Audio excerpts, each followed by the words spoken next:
But now we're learning the Dvar Malchut, which is a speech given by the Lubavitcher Rebbe in 1991, shortly before he had a stroke, which rendered him mute. He was not able to speak. So this is like how do you want to call it? The instructions for the time we're in now. And the Rebbe says that in fact, we are now practically speaking in either the end of the exile or the beginning of the redemption. You can take your pick.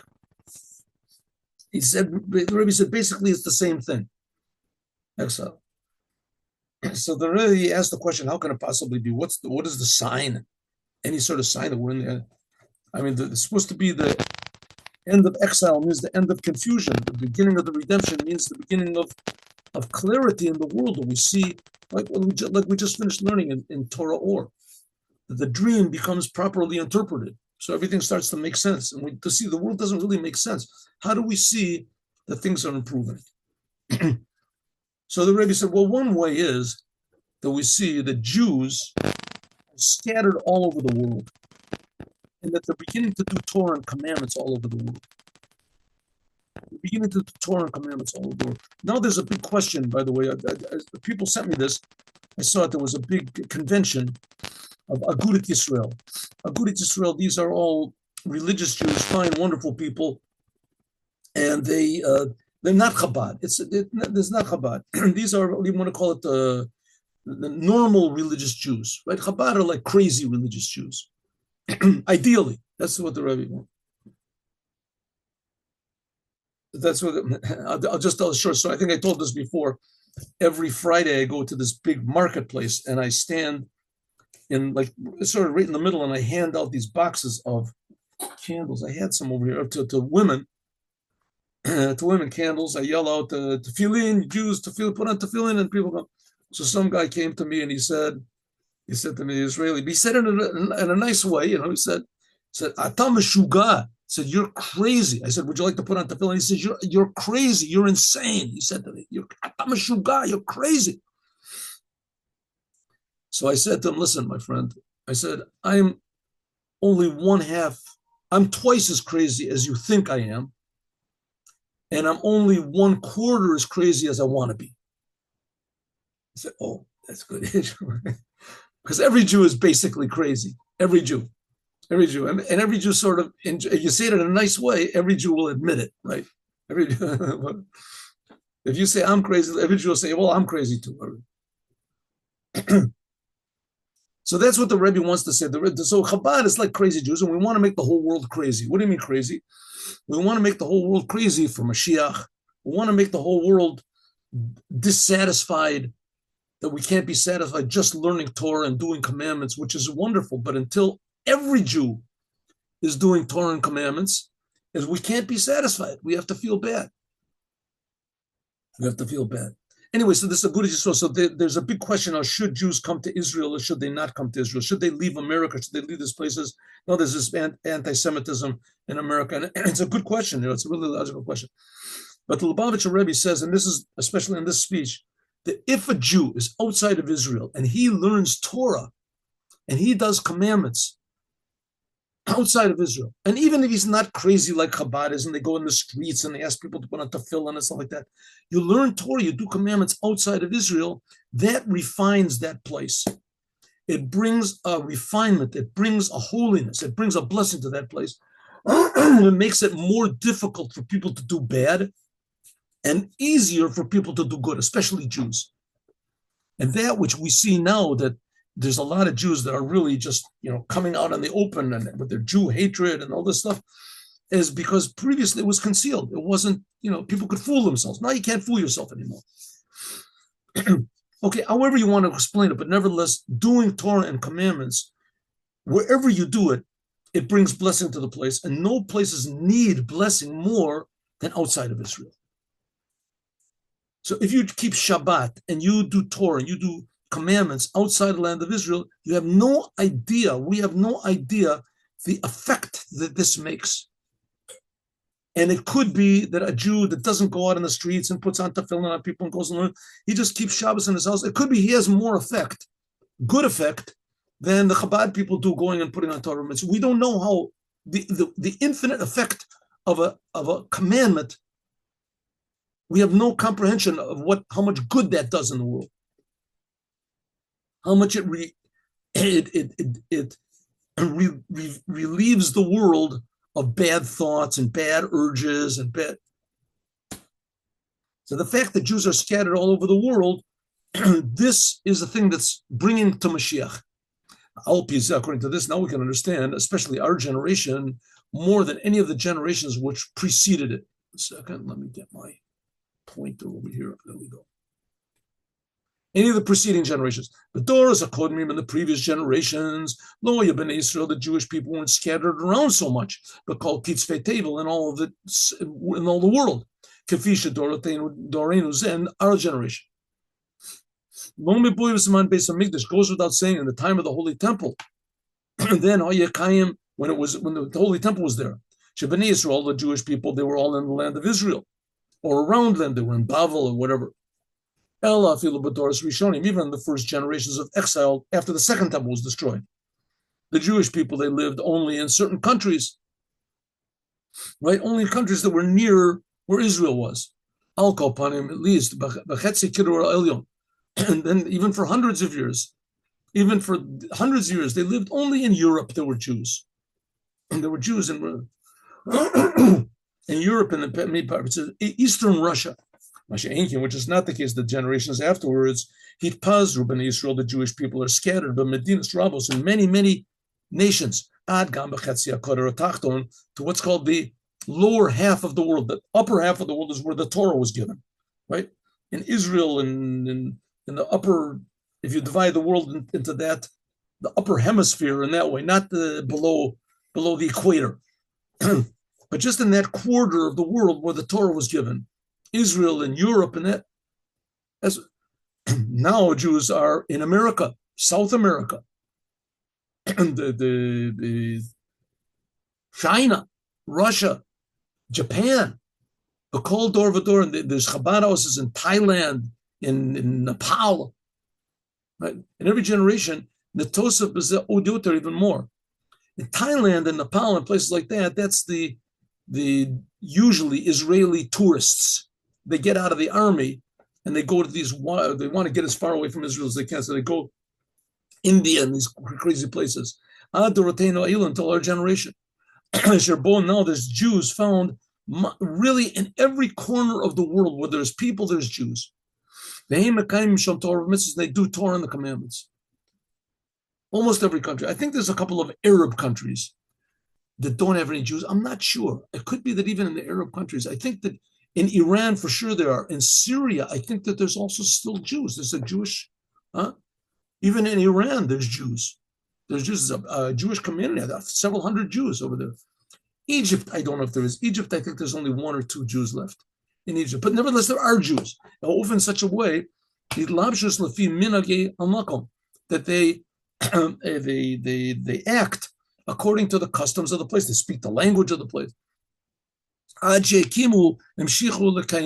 Most of those Torah in these faraway countries, there's actually institutions of Torah and commandments in every single place that there is. Right? My grandson just came back. He was in a Chabad house in Colombia. And my son, he had been for a while in, what was it? Not Chile. Anyway, there's a big Chabad house in Chile also. Big up in Chile, and Brazil, and Argentina is now what to say. So in Panama. And almost every country in the world where there's Jews, for sure there are. And even countries in the world where there aren't any Jews, but there come Jews to travel, like I said, like in Vietnam, those places. When you think about this, even for one moment, Ro'im, we can see that our generation, the Gabi, compared to previous generations in that there is refinement of these countries in the world. Like I said, if a Jew just sits in these countries and he learns Torah, he reads Psalms in a country, we have absolutely no idea how much of refinement that brings to the world. So Ro'im, we can see that our generation regarding the previous generations, because There's a refinement of every single country in the world has a certain degree of holiness which was put into it, infused into it by Jews that are there learning Torah, doing commandments. According to what we said before many times, that according to all the signs, we've already finished all of the refinement of the world. The world has already been fixed up.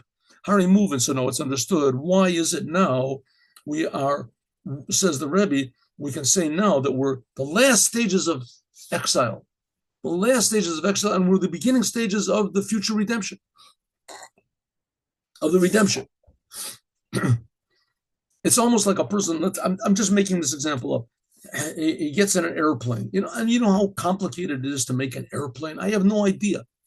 You have to know aerodynamics. And one time it was incomprehensible. A person would think you're going to get into a big piece of metal and fly in the air. It's suicide, right? Now it's a regular thing. You get into a plane. You know how complicated it is to make a plane? And you go to a plane and you buy your tickets and you put your baggage there and you're sitting in the plane. You strap yourself in the plane and say, okay, but when are we taking off? Where are we? What are we taking off? I want to get to America already. Okay, listen, the plane is already made. The tickets are already bought. You're already sitting in the place. They're told to close the doors, right? Everything is already arranged.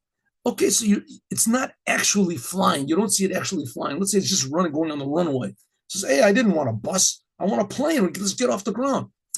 99.9% is already done. A plane is made.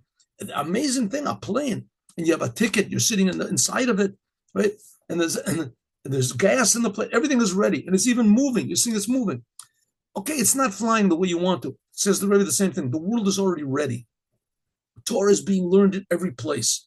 We're on the runway. We're moving. Good, it's true. There's a lot of troubles in the world, a lot of difficulties in the world.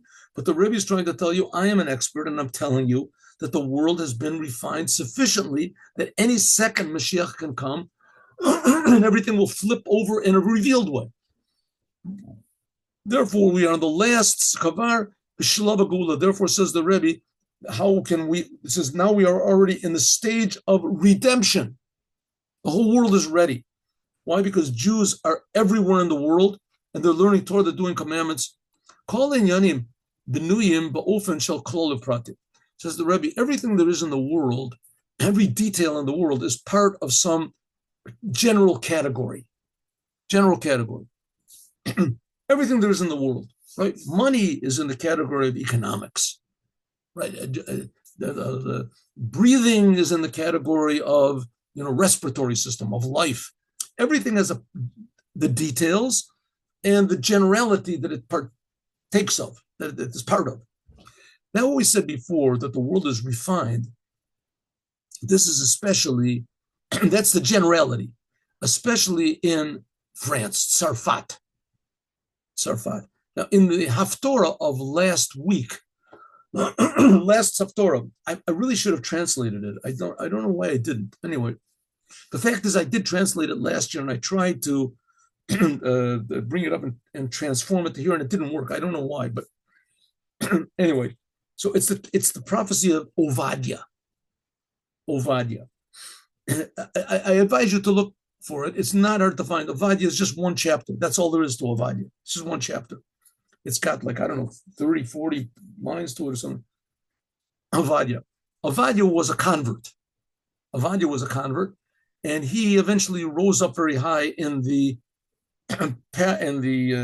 kingship of Achav and Jezebel. They were evil kings. That was in the kingdom of Israel. And Jezebel, she decided she wanted to kill all of the prophets, because she wanted to be the sole ruler. She didn't want anybody to contradict what she said. And so she wanted to kill all the prophets. So this Ovadiah, he hid away 100 prophets, 50, and he found 2 caves and put 50 in each one. And he gave them food. Okay. So Ovadiah, because of this, God gave him a prophecy. And it's written in the book of Ovadiah. Like I say, it's only the whole book of Ovadiah is just one chapter. That's all it is. And he prophesizes very clearly what's going to happen to the non-Jews. What's going to happen to the non-Jews and how they'll all be transformed, and all the enemies of Israel, they'll all either be decimated or they're transformed to be friends. In any case, This is Judaism will be spread even to Tzarfat, it says, Tzarfat. Look over there. The problem there, if you look in the English, it doesn't say France. Tzarfat means France. It's translated Zarafat. Zarafat. So maybe it's referring to a different place. I don't know. But in any case, the name is the same name that we call France today. France today. So a person says, what's the big deal? Judaism will go to France. Well, what about, Italy? What about all these other countries? Germany, that's a big enemy of Judaism. No, France, that's the big enemy. It says, why? It says, okay, like I said before, the first Rebbe of Chabad, his big enemy was France. That was the time of Napoleon. He lived in the same time as Napoleon lived. Napoleon, it's a bit hard for us to really appreciate the greatness of Napoleon. He was an evil person. But the greatness of him was something incredible. In some ways, he was greater than like Hitler or Stalin or whatever it is. I mean, maybe you can sort of compare him to Stalin, because his thing wasn't so much nationalism. It was an ideal. It was the ideal of liberty and fraternity and equality, this philosophical ideas that, the rights of man. I think that they wrote the French, what is it called? The French Declaration of Independence is called the Bill of Rights or something, the rights of man or something. Man is the boss of everything. Humanity is the boss of everything. It makes you feel good, it's good. Right? Nothing can feel better than equality and fraternity and brotherhood, liberty. That was Napoleon. And Napoleon was the main enemy of the first Rebbe of Chabad. To the degree that all of the other leaders of Judaism in those days, they loved Napoleon. Napoleon was their friend. Napoleon was because Napoleon said, everybody does what they want to. You want to be religious? Be religious. Well, I'll help you out. Napoleon wanted to make a Sanhedrin. He wanted to make a grand court in Israel. He wanted all the Jews to go back to Israel. He wanted to make the state of Israel. He wanted to make the state of Israel. And if it would have been his way, the state of Israel would have been pretty much like what it is now. A secular state, but with also a place for religious people.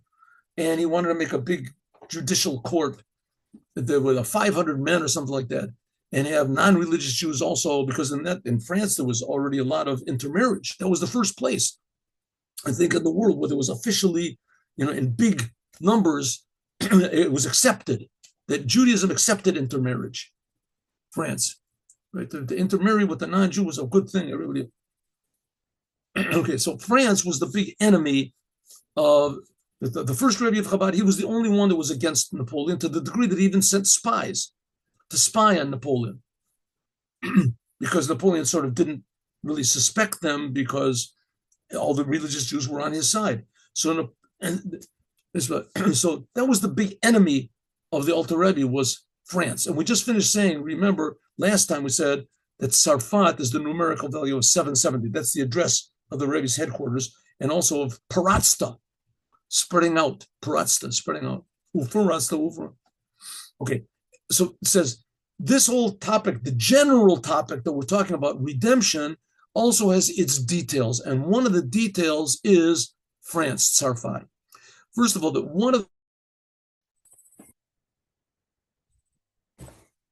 one second, 1 minute.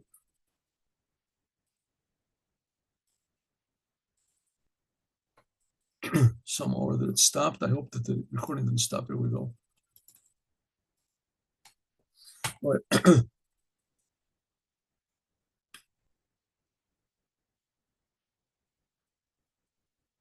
Okay, one of the goals of the future redemption in the Haftorah, like I just said,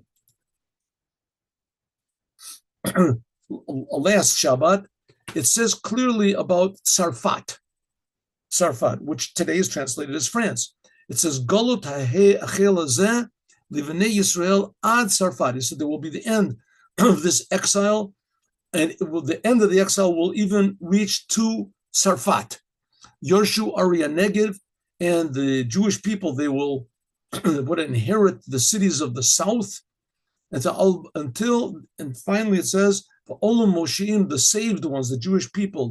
Here it explains that means the Mashiach and all those help him, the Moshiim, the savers will come in the Mount of Zion, and they will judge the Mount of Esav, and then God will have the rulership.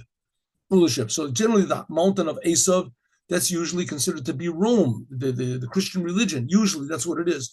That the Jewish people will judge. But somehow or other is brought into this thing, a main issue, a main point is Tzarfat, France. From this, the fact that the prophet Ovadiah says clearly that one of the aspects of redemption is going to be the freedom from France, Tzarfat. So it's understood that there must be some special connection between the future redemption and Tzarfat. Shahari afilu im itechilas agalus huglu Yisrael. Even in the beginning, the beginning of the exile, the Jewish people, they went to this place called Tzarfat. Tzarfat, where does it say that? It says the Radak, it says Rabbi David Kimchi, one of the explanations of Ovadiah, of the prophet Ovadiah. This is the first place that the Jewish people went, I guess, when the second temple was destroyed, is that they went to Tzarfat. It says they went to Tzarfat. It says, except for that, Lamai Nafkim, what do we care about now that we have to put France into this Bafrat Yud She'osek and the Geula? The Geula means Jews from all over the world. Why does the prophet Ovadiah, center on the redemption in France? Why? Mizem move on, so it's understood that the future redemption is attached to France. Agolas HaChilazeh says that the beginning of the exile, the Chil also means the bad, was in France. The Yesh Lomar, we can say the reason is Kishlemus Birur, the sign of the completion of the refinement of the world, when God will be the ruler. This is by means of refining the Jewish people in France, like we're going to learn. Yuvnu, we can understand Alpi Ashinui Vachirush B'Yachas to Israel, the Jewish people in their relationship to France. Now, says the Rebbe, how it was in the time of the Alter Rebbe. What is France in the time of the Alter Rebbe 250 years ago and now? It's known that in the time of the first Rebbe of Chabad, when there was the war between Napoleon and the Russians, Alexander Russians. So, I mean, if you know a little bit of history, and I know a little bit of history, which you'll see soon, the Napoleon conquered everywhere. He won battle after battle, war after war. Incredible. He beat, the Prussians and the Austrians and this and that. He won everywhere that he fought, he won. And then he went into Russia, and he won there also. He defeated Russia, but Russia is huge. So he even conquered Moscow. He went into Moscow. And he went battle after battle after battle. But suddenly things sort of turned around because the Russians, they burned the cities where they were, and they left. So he didn't have any way to replenish his army. There wasn't any food. And then the winter came a little bit early. And then the Russians decided that they wanted to do guerrilla warfare instead of meeting him face to face. So they pecked away at his army as it was leaving. And the winter set in. It was bitter cold. Russia is bitter cold, and the France wasn't prepared for it. So it says, but in the beginning, they were winning amazingly. And everyone respected Napoleon. Very interesting, right? When Napoleon won, they didn't kill him. Who knows how many people he killed? He attacked without any warning, just killed. But they didn't kill him. They respected him. They put him into exile in the place. The first time they put Napoleon into exile, they even allowed him to have a small army and a place that they exiled towards a city, an island called Alba or something like that. They put him over, I think, anyway, whenever that was, some island, and they allowed him to be like the governor of the place, and so he would feel that he was still a ruler. And ended up he escaped, and he gathered another army together. So it says there was in the beginning, when there was the war between Napoleon, the Frenchman, and Alexander, the dictator, the evil Alexander, the Russian. So the first Rebbe of Chabad, he thought like not like many of the great leaders of Israel, that the good of the Jews would be, as far as fearing of God, it would be better that Russia should win and Sarfat should lose. Now this was crazy. This made no sense because Russia was a big enemy. Russia was Russian Orthodox, and they couldn't stand the idea that people didn't accept their religion. They couldn't stand it. Which is, I mean, basically it's the same thing now. They just, the religion just realized you can catch more flies with honey than you can with vinegar. I don't know, catch flies with honey. Anyway, you can, it's better to be, how do you say, you can convince more people with kindness than you can telling them about hell and stuff like that. But it's basically the same thing. But at the time of the Tsar, he was very, very oppressive and very cruel to the Jews. And Napoleon was very encouraging and very open-handed to the Jews, and he said he would give them anything they wanted to, and he was right. And the Alter Rebbe said that if Napoleon wins, it'll be a catastrophe for the Jews spiritually. It says physically, the glory of Judaism will be elevated. He'll build big synagogues for us. He'll let us go back to the land of Israel. He'll do anything we want to, but that's spiritually, it'll be a catastrophe. It'll be a catastrophe. There'll be intermarriage. They'll be encouraged. The religious people will hold on to be religious, but their children, who knows what's going to happen? So the Alter Rebbe was against it. All the other religious people said, enough, we've had enough suffering under the Tsar. We want Napoleon. Under the church, Napoleon want to win. And the Alter Rebbe said, no, the church is bad. Russia is terrible, but Napoleon is worse. Napoleon is worse.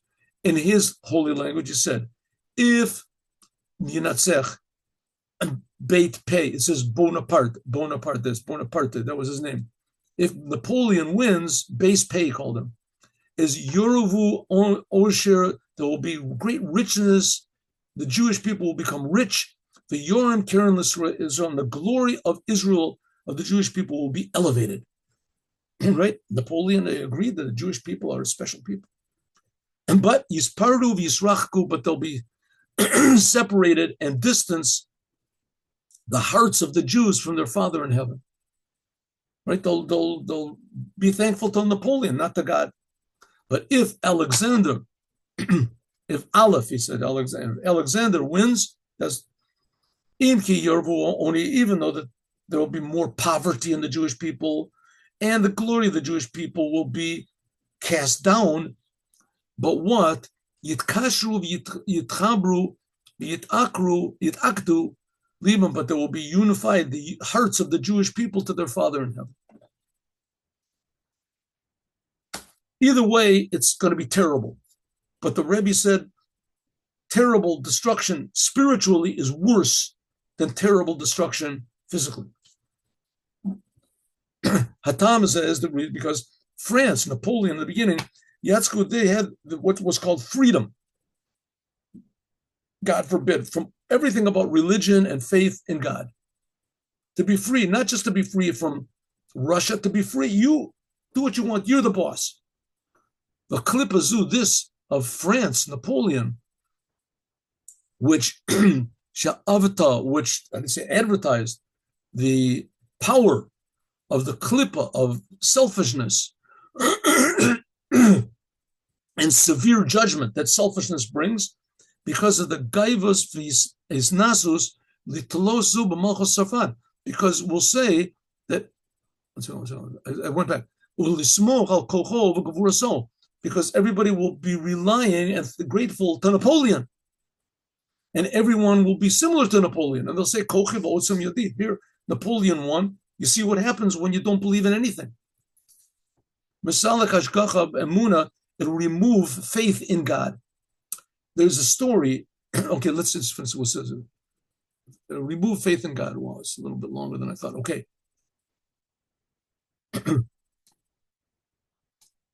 Something like Sancherib, what Sancherib did. Sancherib also the same thing. Like the second Rebbe of Chabad brings, Lo yatarak enyan lefisha, wasn't a temporary thing. But if they would win, enyan nogea l'kol zamanim, it would have had an effect for all generations. Like it's known in history books that the French Revolution in whatever it is, what year was it? 1789, which was a result of it came Napoleon from the French Revolution.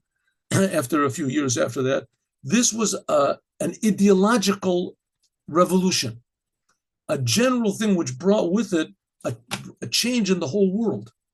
When France rebelled, they rebelled not just against one government and another, they rebelled against royalty. They didn't want there to be any royalty.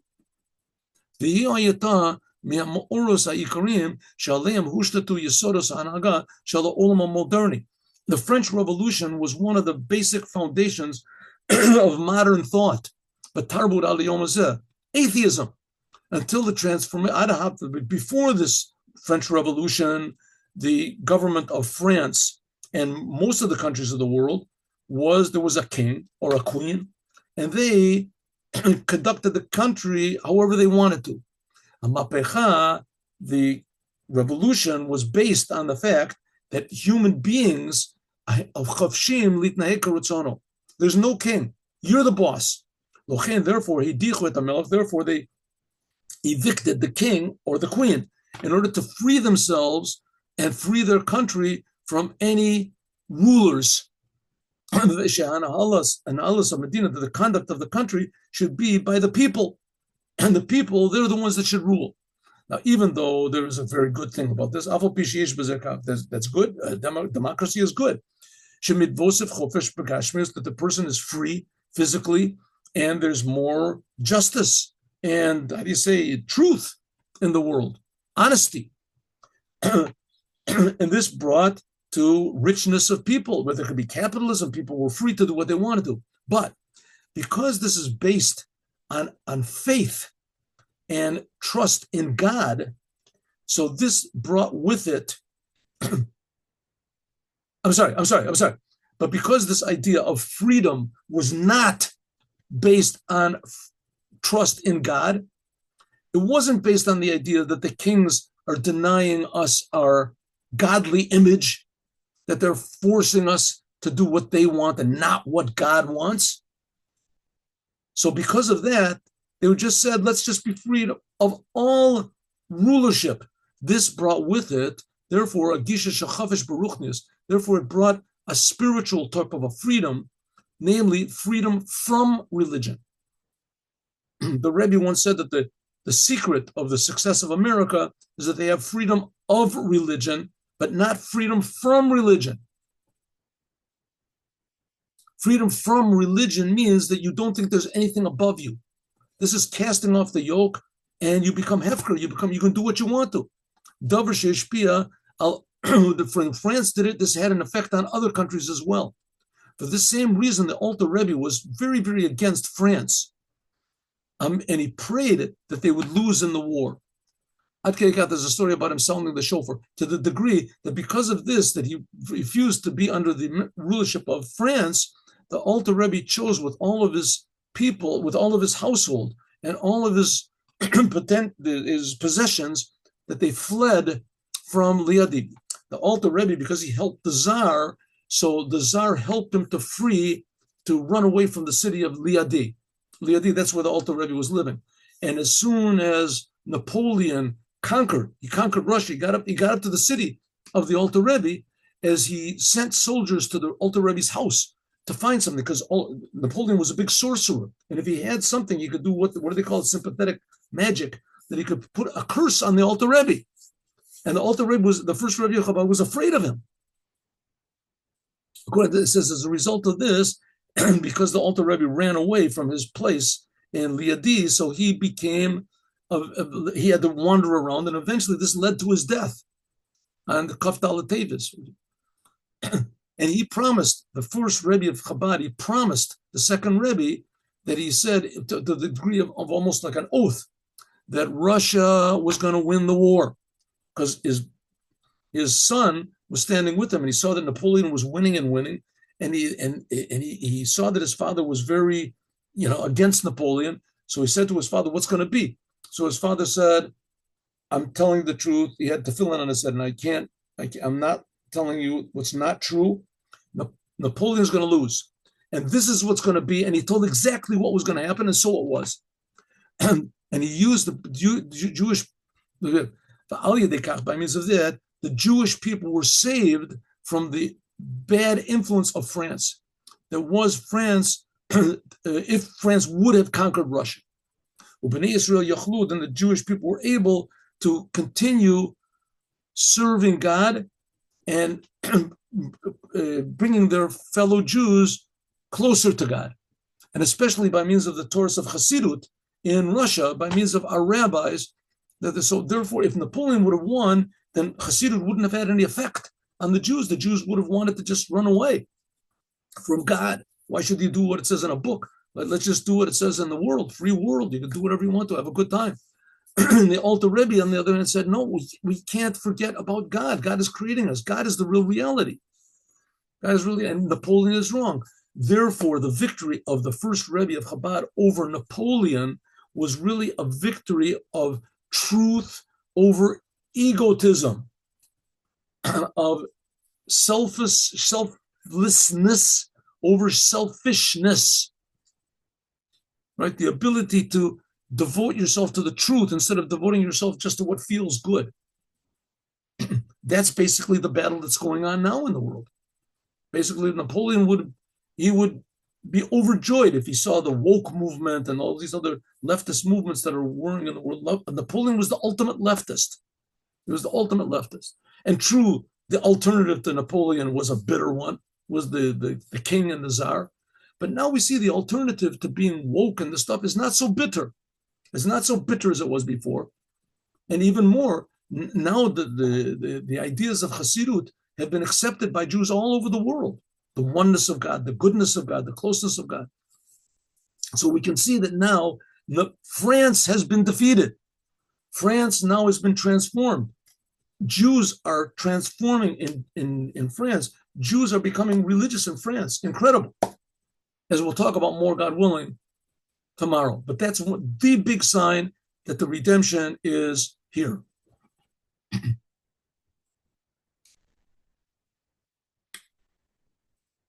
Let's do this.